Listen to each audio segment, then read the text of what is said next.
I know it's been a week. I unintentionally took a break last week, and so I'm back this week to talk about a little bit of what's going on, what happened last week, and, you know, just some morning tea. So this is green tea. It's actually not iced, it's warm. I'm drinking green tea and lemon every morning because it's supposed to help speed up your metabolism or something, and I want my metabolism to be working. I want it to be fast, quick, efficient. I'm drinking it out of this cup because I recently started oil pulling, and one of the things that yellows your teeth or colors your teeth is tea. And so the suggestion is to drink tea out of a straw so that it bypasses your front teeth and doesn't stain them. One of the things that happened last week is Boko Haram. And if you guys watch Morning Tea, you know who Boko Haram is. Nigerian militant group or terrorists in Nigeria. Not to say that they're Nigerian, I don't know. But Boko Haram has joined ISIS, in effect. They have written a letter to ISIS and are in full support of ISIS and their war against Western culture, or jihad against Christians, whichever way you choose to take it. So that sucks. But ISIS is having issues because they're so spread out throughout Muslim territories or Muslim countries or countries where there's a large population of Muslims that they're having weird infrastructure issues. That's something that is positive. Next thing that happened in our government, I'm sure you guys are all aware of, is Senator Tom Cotton of Arkansas wrote an open letter to Iran, and he got 47 members of Congress to sign it. Basically, the gist of the letter is saying that, hey, whatever deals you're making with Obama right now, they could change as soon as he leaves office. There's no guarantees. Whatever sanctions or deals you're making right now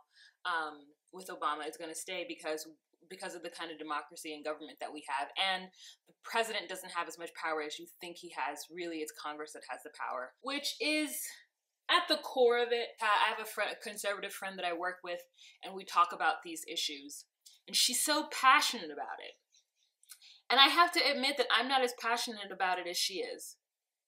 I'm not as passionate about it. And so a lot of times I feel like I can't really argue the finer points of politics and the finer points of the decisions that senators and congressmen are making at this point and juncture in Obama's career. But I think at the whole of it, I just think it's really disrespectful. And I just didn't realize like how far a lot of Republicans and conservatives, or even some Democrats, how far they are gone with their dislike of Obama. I mean, I guess I should have realized it when they started saying that he hates America, because my friend said that to me. She told me, Obama hates America. And this is a person whom I respect and think of her as a, like, smart, intelligent woman who I talk to every day when I'm at work. She's like, Obama hates America. He hates fundamentally what America's about. He hates the free trade market. He hates the way our government works. He hates, like this is what she's saying to me. And I'm just like, hate is such a petty emotion. That's my thought.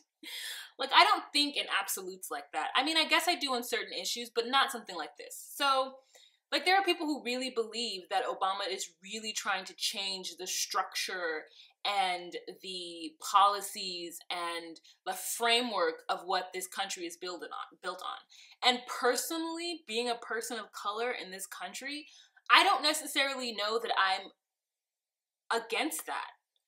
I don't think that this country is the greatest. I think they're the most powerful for sure, but I think socially, we're not the greatest country. And that may be a faux pas on my side. There may be people who argue with me on that, but I don't unabashedly have the patriotism that a lot of people have, I think.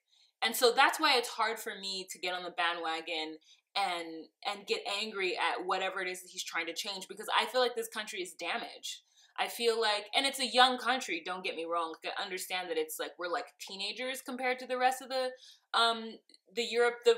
European countries that are ahead of us in certain social aspects. But I just am like, it's a fascinating time to grow up in this country, but I also would like to see what it's like to live somewhere where they've kind of got social issues together. Like, what is it like living in Amsterdam? Like, what is that like? Everybody I know that's gone there loves it. They love the way they feel in Amsterdam. They love the sort of, and it's not like, you know, everyone's like, oh, socialist, but I'm not a socialist. I mean, I guess I am in certain factions. I don't think that people should be given free money. I don't feel like just because you have a kid and you fill out a form and you prove that you don't make any money, that you should get money from the government. I'm not necessarily like interested in that. You know, there are a lot of things about what we have that is socialism in this country. A lot of the programs that are socialist programs that I'm just not interested in. I'm not for. But there are certain things that I am for. I'm not as pro-America and a patriot the way she is. And I don't think that everything that's happening, or most of the things that's happening in our government and the structure of it, is the best. Not necessarily in our government. I shouldn't say that, because I think our government model, I think the democracy model that we have is pretty awesome and pretty intricate. And like, I think it's awesome. Like, let's be fair, I think it's awesome. But I do think that people, within this framework, there are people who are greedy, who are bullies, who are, you know, corrupt. I think there are people in those things that run that. And I personally can't be upset about all that because I don't know how to fix it. So when I don't know how to fix something, I don't get all irate and angry and like want to fight things. I don't know how to make those things stop. I don't know what the solution is for that. And so it's an issue that I can't wrap my head around, and I don't have very strong feelings about what the solution is. But for her, she really felt like the fact that these 47 senators signed this open letter to Iran was a good thing, that she felt like it's finally someone is standing up to this administration, and that, you know, and letting Iran know that because Obama is doing whatever it is he's doing with them in their sanctions and their discussions, that the rest of the country, or at least the Congress, some part of the Congress, is not with it, and wants to let them know exactly how our government works. One organization is going up against another organization. It makes more sense for me there to be a united front. And right now, there isn't a united front. You know, right now, it's like the entire world is seeing our Republican Party act up. And regardless if they think it's good or not, it doesn't matter if it's good or not. The fact is that there is dissension. It's not a united front. And I don't think you win wars, and I don't think that you win, like, we don't have anything to prove to any other country in this world except for ourselves, right? So if within ourselves we're bickering so much to where our Congress, and not all of them, but some of our Congress members, and being led by John Boehner and his ilk, like if there is an international situation known that the United States is struggling as far as Obama being able to keep his government and in check, and not that it is his government, but he is the leader, right? So I think it depends on your outlook and how you look at this situation. I think that talking to Iran like it's a normal state, which is the term that's being thrown around about Iran, like basically telling them, look, if you don't shape up and play by our rules, we're not going to treat you like a formidable country of this world. You know, there are some countries that they treat differently than other countries, right? They being like NATO.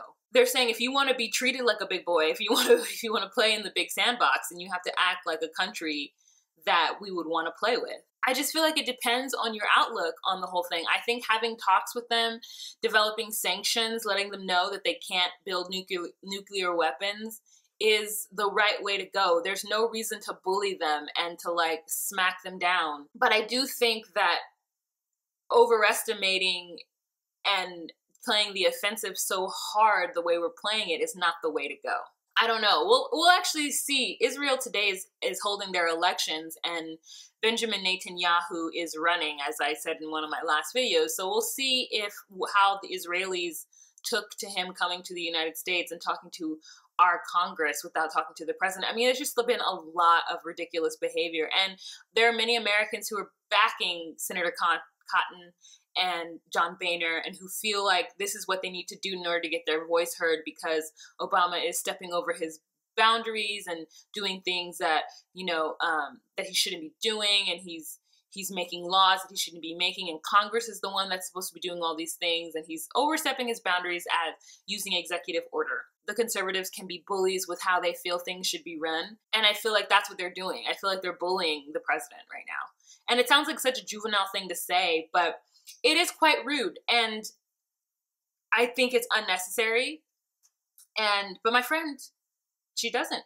She feels like it's their right as Americans to stand up, and that's what this country is founded on, and that Obama hates America and is trying to change fundamentally what America is. And I don't think that there's anything wrong with it. So I think that's where we split. I don't think there's anything wrong with trying to change this country, because I don't think it's the greatest country, and I don't think that it's always on the correct side of history. I think that we're a young, impulsive country full of impulsive people who are used to getting their way and have a lot of privilege, and so behave like spoiled, privileged people who are like, you're not going to do this to us. We're Americans. And like, I don't necessarily have that in me. That's, I think, where where we split, because I think that I don't think that necessarily all people are equal, but I do think that you can't treat somebody like an asshole and expect them to not behave like one. Today's St. Patrick's Day. I'm wearing green. I'm wearing green pajama pants. But I'm not doing anything for St. Patrick's Day. I don't drink, so nothing is coming out of that. That's just my opinion on that. So that's it for today's episode of Morning Tea. And as always, these opinions are mine. And I get a lot of times people are like, you need to do your research. And I'm like, no, I don't want to. So if you want to know more about this, you can do your research and you can figure it out and get down to the base of how you really feel as an American and what your opinion is on things and how things should run. I do believe in a free market. I do believe in democracy, and that there's not one way to do things, and there are several ways of doing things, and we have to talk to each other about those ways of doing things to come to a consensus on how we're going to deal with them. And if we're going to go up against another country, we should have a united front. What Obama's doing isn't so egregious that it requires, a backpedaling back deal from our Congress to other countries.